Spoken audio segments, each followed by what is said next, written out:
I was always doing things to soothe and not listen.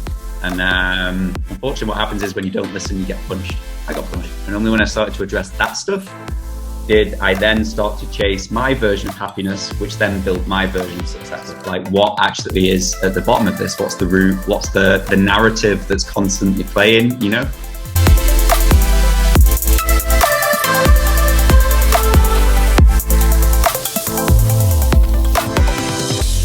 Today we have Simon Hall. We've known each other for a while, hey? Oh, yeah.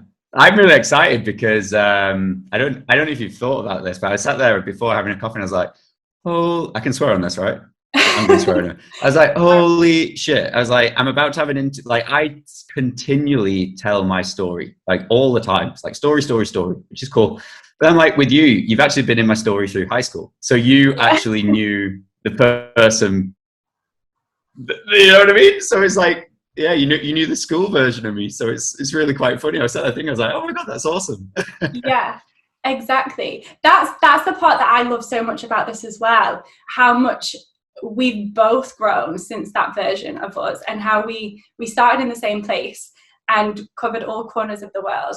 And now we're back here, and we are about to have an incredible conversation. I can't wait to hear all about it. So, really quick introduction. You founded 2 companies in the last 12 months, right? Yeah, I'd like to say 2. 2 companies, but one company with 6. So effectively it's a few more. but let's just say 2, just not to go over the top. But yeah, the Godhead Experiences Group has 6 to date businesses about to launch under it. 2 of which have been made public. The rest haven't quite yet, so there's some exciting developments due to come. So obviously we've got the clothing and the coffee subscription, and then my personal love is people, helping people. So for me, it's a passion project is developing kind of like a school of personal development, but for the real world, not this whole you need to go and move to Bali, you know what I mean, do 8 hours of meditation, run around your whole life with crystals in your pocket. This is like the real stuff for the real world, you know what I mean? So that's what a big passion of mine is, and something that I will be bringing to light further through the year as well, which I'm really excited about. Amazing. And a lot of people might know you, especially my listeners and people who are kind of here because they followed me, is through your podcast. So I've been sharing your podcast since, I think, potentially the first episode. And you created this incredible place to have conversations with all of these human beings who all had this story. And just before I actually got on this call with you, I was talking to one of my friends he was like, tell Simon I want to be his best friend. Like, he wants to be your friend so much. My friend Ryan, he actually said that you pinned his comment on your Instagram the other day, and he was like, he pinned my comment. He was like, over the moon. So Ryan, the shout outs for you.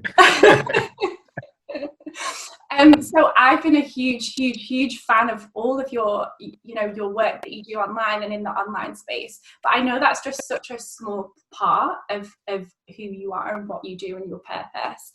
But that's the part that you share with us, and you know that in itself is incredible. So I think that from your kind of the way that you share online, just as what you were saying earlier, it's not just business. It's like business, but entrepreneurship. But like you also like mention about, you know, spirituality and masculine and feminine energy and hustle and all of these other things that everybody experiences. But it's all of it. It's not just one thing. And I think that that's why so many people relate to you. Yeah, I mean, I discovered very early on in life, like I had a business which I just completely burnt myself out. I was like, I had everything, but I was very unhappy. So I fell into the whole chase success and it'll give you happiness trap. But it slapped me in the face, and I realized that you need to choose happiness to then build through success. So I had a complete paradigm shift from quite an early age, but I suddenly realized that although when you're running after something, you can't, like, there's such a thing as balance. But at the end of the day, balance is an act, isn't it? It's always going one way or another. And wherever your focus is, you're going to be out of balance, period. If you need to build a business, you're going to be biased out of balance because you're doing a business. If it's health goals, do you know what I mean? You need to be biased more towards health. But within that being said, it's still like you can be kind of like balanced, but still have your eye on the ball in every area of life. And I mean, that was a big thing. And I think that's why I speak about everything so much, is because you've got to be paying attention to every area of life in order for you to be whole, in order to, do you know what I mean? To get that happiness, in order to build the life, create the life, follow the dream, you know what I mean? And build what it is that you want. So that was a little story in that. And that's kind of why I've always spoke from the place that I have. And that's why I think it hits with a lot of people, because I think a lot of people have experienced that. And I think a lot of people are currently experiencing that, you know, when you just feel that something's not right, or you're not on the right path, or that you don't belong, things like that. The little red flags are going off. Yeah. So how did you do that then? How did you go from having this business and feeling like, I know part of your story, so I'd like you to explain this for those who have no idea, but how did you do that transition? Yeah, well, I'd like to say I wasn't self-aware at the time, Nikki. You've got two ways. If you don't listen to your intuition and you're repeatedly getting the signals, i.e. the signals are, you are not happy, you're now getting health issues, you're emotionally all over the show, your relationships are falling to bits constantly, you can't work out what the problem is. For me, I went through years of just things not feeling right. Red flag after red flag. Intuition was getting louder and louder and louder and louder. And instead of spending time listening to it and trying to work those things out, I was doing things like seeking comfort. I'd rather be out drinking with friends, or running off around the world, or I was always doing things to soothe and not listen. And unfortunately, what happens is when you don't listen, you get punched. I got punched. So I got my ass handed to me universally, and that's what kind of like made me go, do you know what? Like, this is the hard reset. It's time to listen. So I mean, when that kind of happened, that made me suddenly realize that everything external which is going on is my fault. So I had to sit with that and work everything out. Like, why? You know what I mean? And that's when I kind of went quite a lot inwards and started really addressing that sort of stuff. Like, what actually is at the bottom of this? What's the root? What's the narrative that's constantly playing, you know? I mean, this could be really valuable to your listeners as well. I think this is something that doesn't get spoke about in the self-development world, and it drives me nuts. Like, really does drive me nuts. Like, when you look at real psychology, everyone's always like, yeah, you need to get out your comfort zone. Like, one of the biggest comfort zones to break is being on your own, listening to yourself, period. But you've got a conscious comfort zone and you've got a subconscious comfort zone. Everyone's constantly aware of the conscious, you know what I mean? The comfort zone that lies here. Like, everyone knows that, like, yeah, I need to go and push that and expand that, which is cool. But not a lot of people are willing to stretch the subconscious comfort zone, which is where you're operating from majoritively. Yeah. So a lot of people find themselves in these constant habits. They can't achieve the health goal. They keep getting into the same relationship with the same person, just in a different body, a different meat suit, a different mask. They keep making the same mistakes in business. Like, the same things keep tripping them up. Yeah. And it's really important to spend and build the relationship with yourself to get into, to realize what's actually going on in the deep rooted programming of you. Yeah. Because if you don't address that stuff consciously, you'll keep making the same actions and the same movements forwards. But it's like a ski slope. If a ski slope's been heavily skied, it's got ruts, and wherever you go down that ski slope, your skis are going to end up in the ruts, and you're going to go down the same path as everyone else, you know?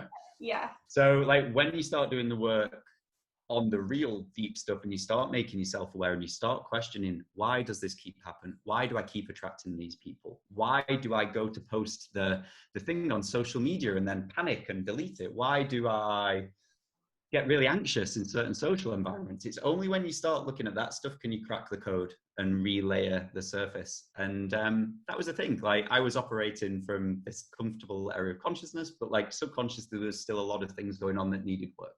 Yeah. And the short end of that story is, it took the slap in the face for me to then go, I need to spend time alone, build a relationship with myself, I didn't know who the fuck I was, like actually get to know myself, but then look at the deeper rooted stuff and address that stuff, because that was the problem in every area of my life. And only when I started to address that stuff did I then start to chase my version of happiness, which then built my version of success. So that's probably the best answer I've given from that when someone's asked me that. I need to get that snippet from you. But yeah, so that was kind of it. That was kind of it, really. And I think that's where a lot of people are. I think a lot of people aren't listening to those cues. I think a lot of people are struggling. They're recognizing the patterns and they don't quite know how to act with it.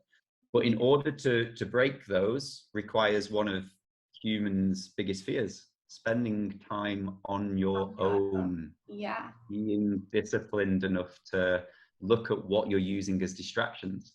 Yeah. Like, can you be half an hour without picking your phone up? You know, can you drive to work without the radio on? Like, it shows everywhere. So I think that's one of the biggest things.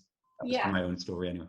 That's an amazing story. And I think that you mentioned so many things there that I want to expand on. You mentioned how you know, how your consciousness and your subconscious programming works and how that impacts you. And you're right, not enough people speak about that. And really, it's the most important thing that we need to know, because all of our habits, behaviors, emotions are all coming from that subconscious place. So I love that you address that. The thing that I want to kind of focus on is you mentioned the patterns. So there was this pattern that you experienced and you was repeating this pattern, and then you said that you had this slap in the face and it was the awakening for you. You was like, I can't continue like this. So the thing that's so interesting to me about patterns is that we repeat these patterns, and it's only when it gets too much where we're like, we can't continue like this. So what was it that final time that created this awareness for you? How did you know business the time? Business claps. Everything happened. You knew Caleb. I think Caleb went to the same school. Caleb was a good friend of mine. Yeah. Caleb killed himself in that same week. Business collapsed. Relationship fell down. A lot of things happened. Like universally, I think there was about 4 or 5 major disasters in life happened at once. You know, and I literally was buried, like, from all senses of the world. And it was the rebuild from that, which was it, you know. And you either choose to address yourself, or things get painful to the point where you're forced. For me, I wasn't listening. Things had to get painful, and I'm grateful they did. But at the same time, looking back, there was opportunity after opportunity after opportunity to look, listen in, you know what I mean? I just didn't. So I mean, that was it, really. It's really crazy how we ignore this feeling that we have. Like our bodies send 10 times more messages to our brain than the other way around. It's not our brain listening to our body, it's our body telling our brain. And if we actually took a moment to just sit, you know, and ask myself, where is this emotion? How am I feeling? Where is this showing up? Where can I feel this? And connect with our bodies.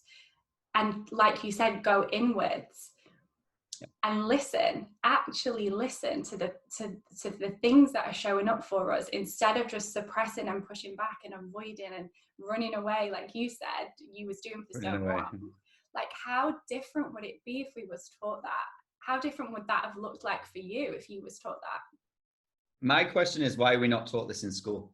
Right. So yeah, that lesson was 24, 25 was mine, but that's 25 years of your life. Why are we not taught in school these things? Why are we not given, like, the truth? Why are we not brought up, like, with who really are you? What do you want? What are your strengths? You know what I mean? Like, the whole school system, you're not put, very few of us are channeled into the direction of our strengths, you know, or our talents. We're taught all these things that most of us hate. I mean, I sucked. You know me at school. I sucked. I just did not like school. It wasn't me. You know, I rebelled, all that sort of stuff. But like, why is this sort of stuff? The funny thing about that is, looking back, we were all like that. Like I know I was like that. I look at my friends, and we, like, as I look back, we were all just trying to be something. Like, that's what you are as kids, right? And I remember you were 2 years older than me. Were you in my brother's year or the year I think above? so, yeah. That was a year above. 3 years older. Yeah.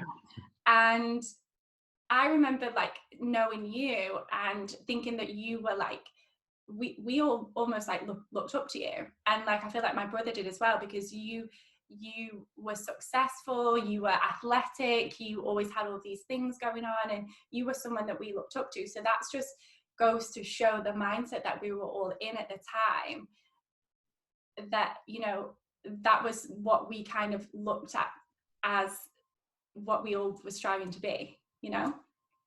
It's crazy, isn't it? Like, I find it amazing how, like, the whole, like, the keys to life, like happiness and success, we're not really given. Like, No. for the immediate get-go in life, you conditioned to fit into a box.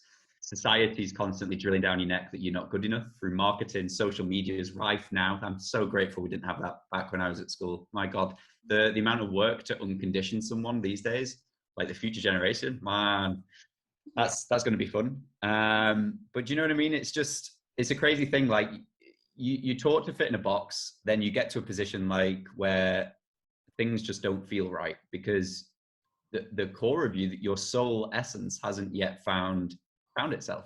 It doesn't know who it is. It doesn't know what it wants. It doesn't really know where it wants to go in life. Doesn't really, do you know what I mean? Yeah. And you kind of find that if you don't do this stuff, you end up just ticking off the checklists. And this is why, when you really look at things like marriage breakdowns, people having midlife crises, like there's quarter life crises now. So yeah, it's like, Moving this to is the stuff. Bali. I mean, my yeah, yeah. I do you know, that's a funny story. But I like look at it. I mean, I was brought up with a really, like, saying that's been drilled into me, and it was never go into business, partnerships, relationships, affiliations with people who don't know who they are, what they want, or where they're going, because every action or behavior will be a short-term grasp to meet a short-term need. It will have no longevity and depth to it. And the biggest thing is, I found so much truth in that, but at the same time, I was on the other end of that. If that makes sense. Yeah. So You were the person yeah, that didn't know who you are, that you're, totally. was that something that your dad would teach you? Yeah, it's something that's always stuck. It's always stuck with me, and it's always something that's carried a lot of truth. And I've seen it in business. Like, when I've had a few fun things, like with people in business, and when I really look at it, I'm like, oh, that kind of sums things up pretty well. That's why that behavior was like that, you know. Yeah. Like, if when you're like that, you're always going to operate like heavily in toxic ego. You're never going to act from a true place. Tell me more about the decision that you made to kind of leave the UK and travel and build your businesses online, and like how that kind of, where did that come from, and that desire to do all of that? Oh, great question. I've never been asked this. This kind of really sums up a big journey as well. Yeah, so this is why it's so important that people build that relationship with themselves, and you've got to work out what your values in life are. And I mean, for me, when I suddenly locked in, I was like, right, who am I? Like, what are my true values at my core? Fun, freedom, inspiration, connection, community, and contribution were the main five. There's a few other subwords, but those are my core five. Got them tattooed there as well. But that's who I am at my core. And I realized that freedom for me was a major one. So having the ability to be able to get up and go was something that was quite big for me, especially given the age that I was.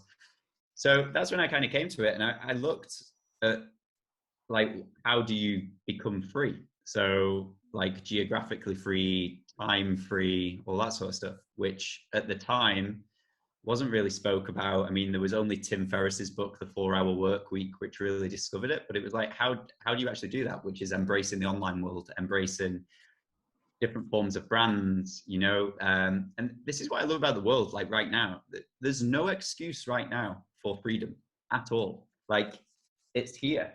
Your key to time freedom, financial freedom, is this. You can literally build from this. And the key thing is, it's knowing what you're amazing at. Like, if you're an amazing creator, go all in on being an amazing creative. If you're a singer, go all in on being like, and doing the things that you love most now is so easy to build and monetize and stuff like that. There's just, like building communities. If you're a connector, building groups of people and memberships, or if you're an educator like yourself, building courses. Or if you're like me, someone who's a builder, a creative, building brand and working with creators and bringing people together and leading, then there's just no time. And I think that was one of the biggest things, that when I realized that, I was like, wow, like I've been living so far off my values, like doing the things that I've been doing. I need to snap things back, which was a scary thing. And that's what led to that decision. It was like, you know what, like I love these things for these reasons. So I need to create that life.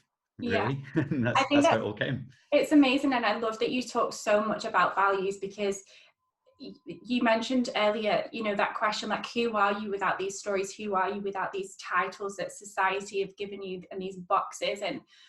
And it's one of the very first questions that I ask my clients, like, who are you?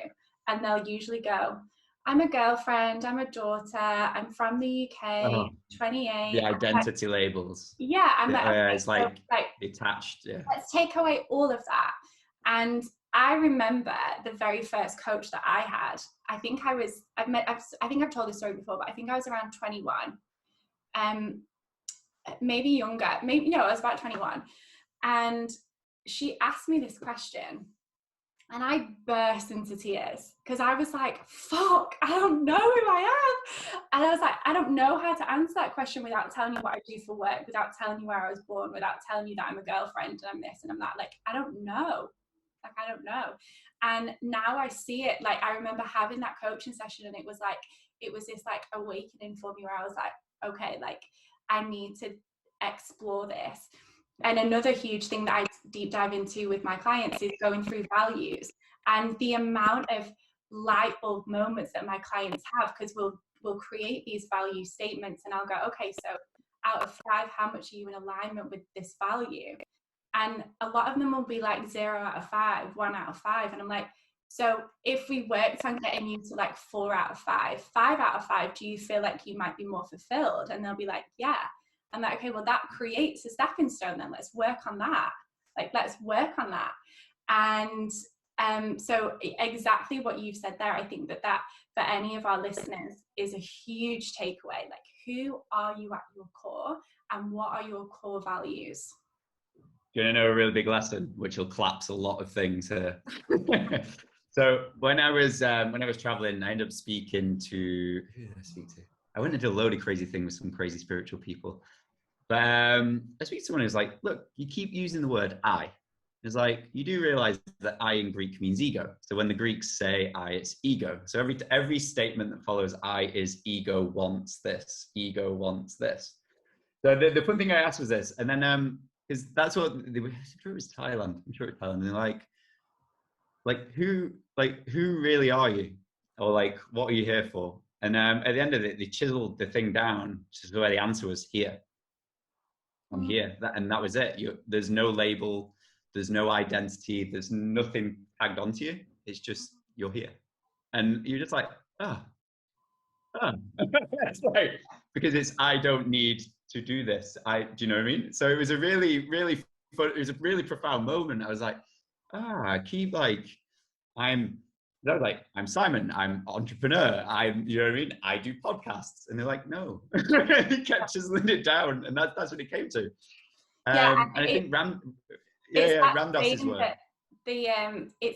That's what you do, but what are you? That's what I'll always say that with my clients. And you can go round and round with that though. Like, that's what you do, but who are you? Yeah. So I just left. I was like, yeah. So in the end, I remember journaling. I was like, I'm just here to live my life in line with these values, and that was it, really, in a nutshell. It was like, there was no label or anything like that. It was just be here, be present, and live according to this, and that's the best roadmap. And I was like, that's that just removed all of the anxiety and pressure that comes with the labels that you're trying to attach yourself to. And I mean, the other thing is as well, like, the thing that I loved there is like when you were saying before, like what people answer you with, I am this, I am a teacher. You're answering with, who are you to everyone else? Yeah. Like, yeah, it's mental. Anyway, Yeah. I love that topic. Honestly, like Me too. identity, it's such a powerful thing. Like when you operate from your identity in my eyes. And I think the moment you like start to unfold that and become something, that's when things really start to change. You know, that was the biggest thing for me. That's when things really, really started to move fast. You know, there's so many layers to that conversation as well. And I think that for our listeners, the concept of this podcast and the rebrand and the new name, which is School Your Mind, is because I believe that all of my the guests that I've invited onto my podcast for this season, especially you, Simon, we've all got something to share. We've all got information that we, exactly like you said earlier, like why the hell were we not taught this in school? And I think if we can use this platform to just help someone shift perspective, like when I understood the fact that we can shift our perspective, like how we see things isn't necessarily how they are. We can look at things differently and change how they feel and make something not so heavy. And perspective is one of the most incredible gifts for me. And I think that, you know, what you've just said there with all of this self-discovery and understanding who you are, if you could give me one key takeaway, one key thing that you would want our listeners to know about exploring who they are, what would it be? You're enough. Ooh. You're enough. That really is it. You've got everything you need to get to the next step. You know, you're enough. That's what it would be. The reason I say that in such short thing is my entire narrative, which caught me up in life, was you're not enough. I was always trying to get more, trying to be more, trying to do more. Nothing was ever good enough. You know, and there's a lot of peace that comes when you can sit there and, you know, it's like, I mean, like a lot of people go on holiday, but they can't switch off. It's not enough. So you're enough. You, as you are loved. You are enough. And I absolutely love that. Such an incredible takeaway, such an incredible message, and something which so many people will never fully grasp. Yeah, that's took me a long time. Yeah. Still shows up. There's still certain areas in my life where I'm like, no, you can be doing more. You can still be pulling. At the end of the day, being able to sit there with your coffee in the morning, I'm enough, you know, for myself. You know, and I think once you get that, suddenly social anxiety will disappear. Like if you're single, meeting people, like the fear of rejection suddenly melts. How you show up on social media, you don't care. You're enough. You're enough for you. Amazing. But the thing is as well, like when you're operating from that place, like once you really, really like understand that and know that, like you're then okay with things not working, you know, because if someone does not, like if you're in a relationship and it didn't work out, it's like, okay, I'm enough for me, but I'm like this, you don't dim yourself for other people, you know, you stay at your level and things come up to you. You don't go down to that. That makes sense. Yeah, exactly. Big conversation. So I'm trying to think of the people who are going to be listening to this, and I know that there's going to be like people who completely grasp that and people who like, this isn't even my language. So for those people who are like, this isn't even my language, that I am enough and fully accepting that and believing that, how do you get there? Face your demons. You go toe to toe with it. You look it in the eye. Get really quiet. You look at every area of your life and you work out why things feel that way. You work out, you know what I mean, why things aren't adding up. You work out why certain situations keep reoccurring. And you really work out why. And like I said at the beginning of this conversation, having the balls to go and face that subconscious, you know, get quiet and really listen to it, that's where everything will start to unfold. And when you get there, like you realize what the pattern is. If the narrative is I'm not good enough, it will show up everywhere. It'll become a cancer, you know, unless you tame it. So that's the key thing, is like that the how is this, this again, oh, the self-development world, I hate it. I honestly hate it. It's so overcomplicated. Like the answer's never the complicated one. You don't need to do more. If anything, you need to do less. I You fully, know, you just, fully support that as well. yeah, you just sit there and analyze yourself. And then the point which you start to feel that need to pick up the phone, why? You get in there. The need that the times when you're feeling like you need to distract, go make another coffee, you know, go upstairs and tidy. Like, no, sit there and sit there for 2 hours, whatever comes into your head, write down. And the times you feel that you need to distract, you're getting close to something, you know? And that's why meditation's hard for people. A lot of people sit there, but they don't meditate. But this is the fun thing, like the how to get there is you've got to work, like Nikki, for me, I was traveling for like 6 years and I tried everything. Like I tried everything under the sun. Like I was doing breath work, I was doing meditation courses, I was going trying things, I was learning things from experts, I was getting in different mentors, and I was learning because I had to try everything to work out what was my way to get back home. You know, and finding the things that make my day work. So for me now, cold, breath work, meditation is, if I can get that into my day, amazing. My day is amazing. But you know what really is the kicker? If I can just sit there in the morning for 20 minutes with a coffee and don't speak to anyone, just sit there. No one interrupts me. I just sit there and think and write. That's all I need. That's all I need, you know, just to get that. And that's all it needs to be for a lot of people, is just, you've got to find out what works and then which one gives you the most bang for your buck. So I'd say the how is you've got to be curious. You've got to be curious enough to learn, curious enough to look in, curious enough to try different techniques. Like how do you connect inwards?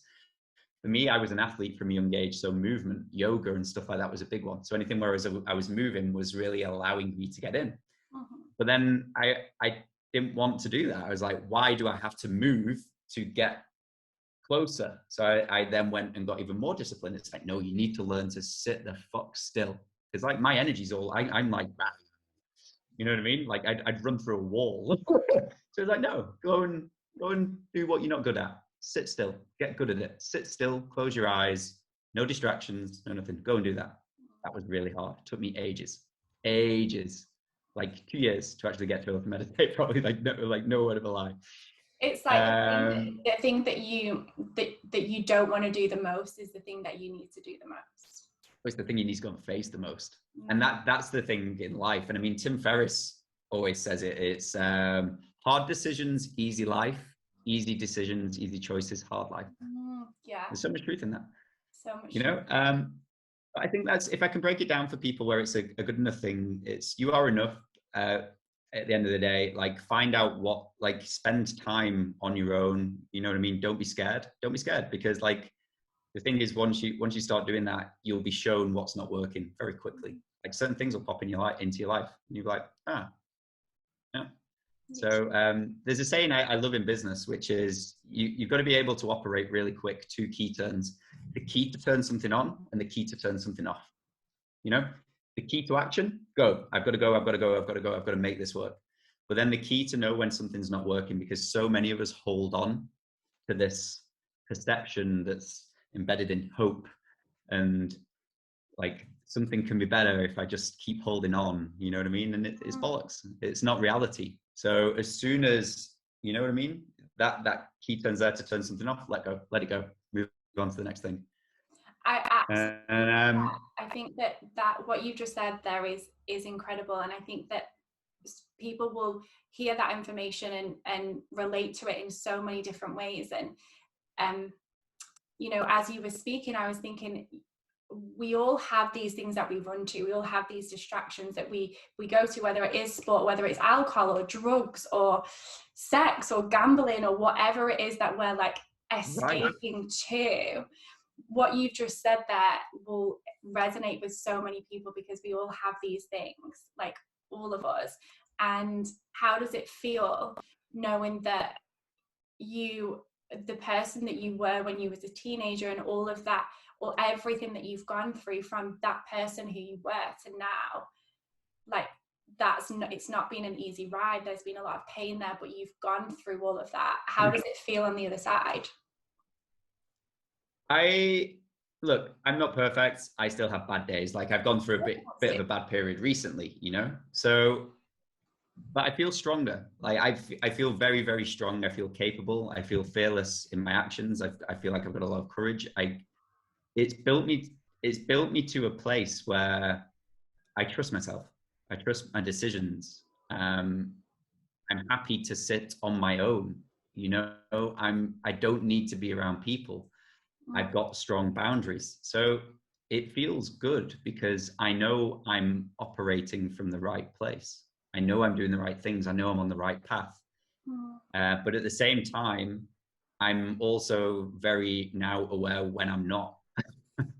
So, you know, I'm very quick to change things. Like recently coming back to England, there's been a few big hit in life events that have happened, you know, and it kind of floors you.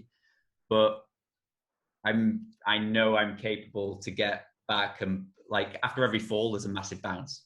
Like even if something hits concrete, it usually will bounce, at least to some degree. But you know what I mean? Like when you hit something, you can bounce and use that as the trajectory to get even higher than where you know where you were previous. So I think that's the thing. It's just, yeah, I think you just have so much trust in yourself that no matter what gets thrown at you, you have the tools. You are enough. You have everything you need to get where you want to go.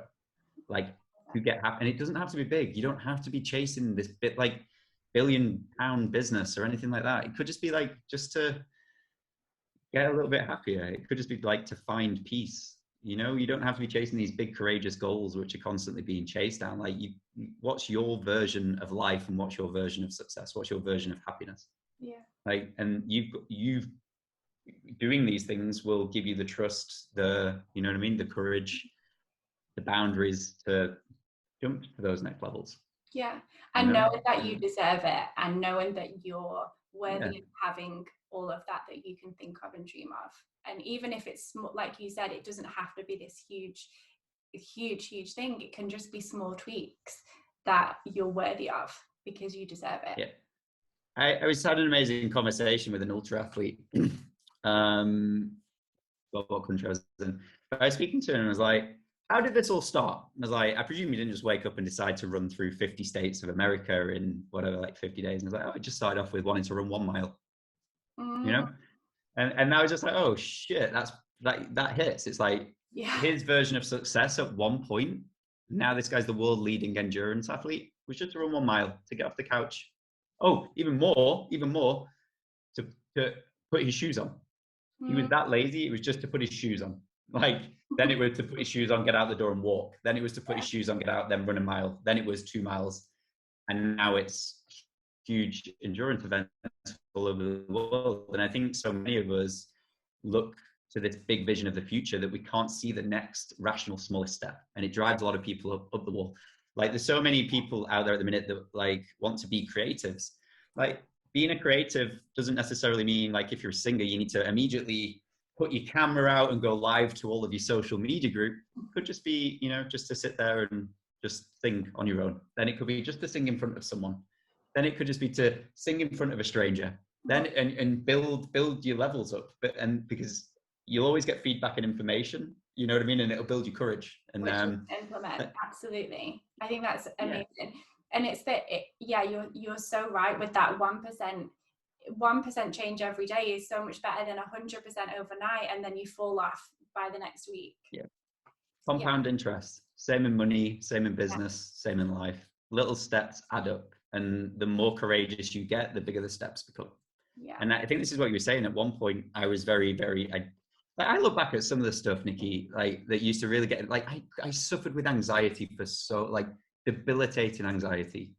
And I look at what used to set it off, and I'm just like, I can't believe I used to let like how as the person I'm now did that start. It's unrecognizable, but it's literally is those little steps compound interest, and it's like, you know, it's like pushing a snowflake down a big hill. It'll gather into a big snowball. So. Yeah, I think that's huge, and I think that what you've just said there is absolute gold as well. And you know, we don't have to do it. Can you hear that noise? It sounds like there's Santa Claus on my roof, because I'm on the top floor and it literally sounds like someone's just landed on the roof. I don't know if you can I heard a little thing. I thought it was a bit of thunder.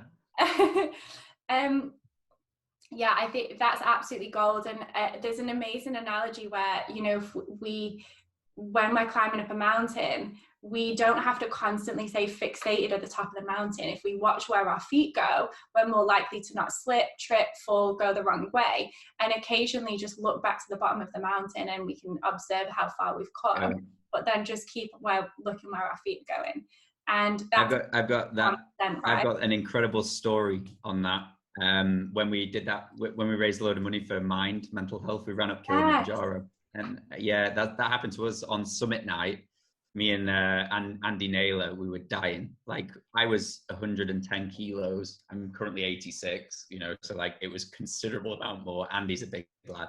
Me and him were really, really struggling. And we were getting to the point where we were just like falling and collapsing and all that sort of stuff. Like the lack of oxygen really kicked in, and we were just like, shit, because we were just so fixated on looking up at this end point of where we needed to get to. And then honestly, like, no word of a lie, like there's no exaggeration on this. Literally, we both just sat down, stopped, took a rest, turned around, and holy shit.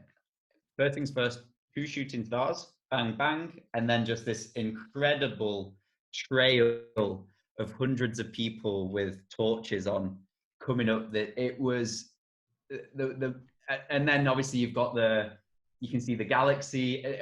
It was the most insane view I have ever seen in my life. But we were so fixated on getting to the top, and that point, we missed the beauty that was around us. We didn't look back. We didn't see how far we'd come. We didn't see this once in a life. And for me, that image has always just stuck. Like, and the metaphor, or the thing that I like to say to people is, stop trying to do too much. Like, when was the last time you just fully stopped, disconnected, and just looked back at your life and just like acknowledge yourself? Like, how far have you actually come? Like, you know what I mean? And then just actually look at it, like, and you'll be amazed. Like, absolutely, like you in your journey, look how far you've come. It's incredible. It is cool. That I love that so much. And you like, it's being present. It's just being present and being so happy with where you are in the moment that you get to look back and be like, oh my God, look at all of this that I've created. And you get to look forward and be like, this is where I'm going though. Like, I'm made for so much more. This is where we're heading. I love that. Yeah. Inspires you even more. Gives you a real big like kick up the arse when you see that. Like, ah. I love now that. What next? I feel like me and you could talk for hours and hours and hours, and you've shared some absolute gold. I'm so excited to share this episode. My clients and my friends are going to be very happy to listen to it. So thank you so much, Sai. And is there anything else that you want to share just before we leave? 3 key points. Never let fear stop you following your playful heart. Number 1, you are enough. And always remember to turn the key on and off. The quicker you can do that, the more successful your life will be. Love that so much. And where can people find you? A bit of a fun one at the minute. So there's quite a lot of change happening with me and my personal brand this year. But Instagram, Facebook, all those sorts of things. I'll be on Google. My personal brand's having a big like overhaul at the minute, so like our website's being redeveloped and all that sort of stuff. But I should be an easy person to find, I think. Simon Hall on Instagram. Yeah.